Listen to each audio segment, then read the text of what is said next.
In the land where the earth is red, and the trees whisper to those who listen, there lies a quiet village called Nogu. It was here, long ago, that a boy was born under a restless moon. His name was Edward Onyebuchi Okeke, but in time he would carry another name, a name that would stir fear, respect, and wonder.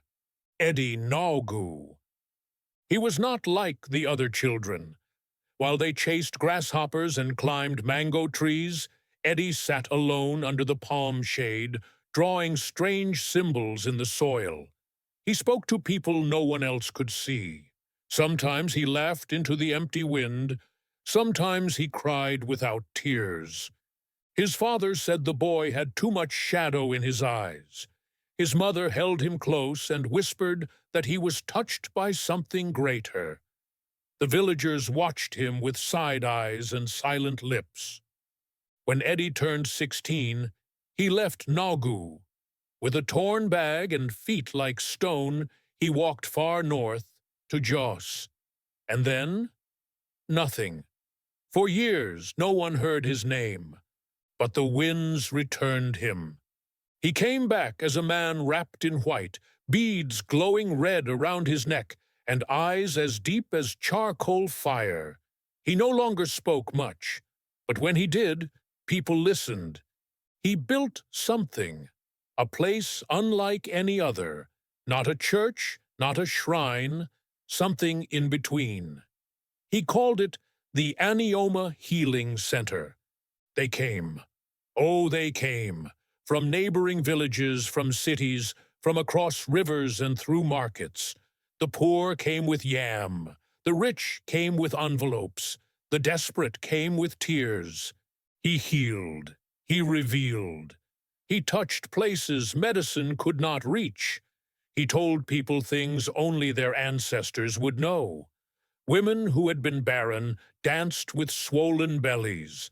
Men who had lost their way returned with favor. They gave him names, Alusi Neje Uka, the deity who goes to church, Okala Madu, Okala Muo, half man, half spirit. But light has shadow. As his power grew, so did the whispers. Goats vanished. Children grew sick and healed, then disappeared. Pregnant women walked into his compound and never came out the same. People began to talk, not loudly, but in corners. They said he no longer needed herbs, that his hands were too clean to do real work, that his gifts came from the other side. Yet he smiled. He would say, "I do not kill, I see." But the elders were uneasy. The drums of silence grew louder. The balance of the land trembled.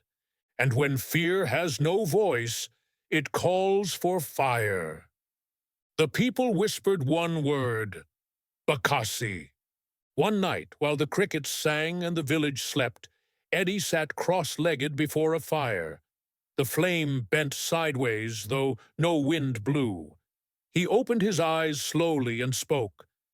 "They will come for me, but they will fail, unless they come with spirits greater than mine." And in the silence that followed, the flame turned blue. This is how it began. The story of the boy who walked with spirits, the prophet, the healer, the fear. Addy Nogu.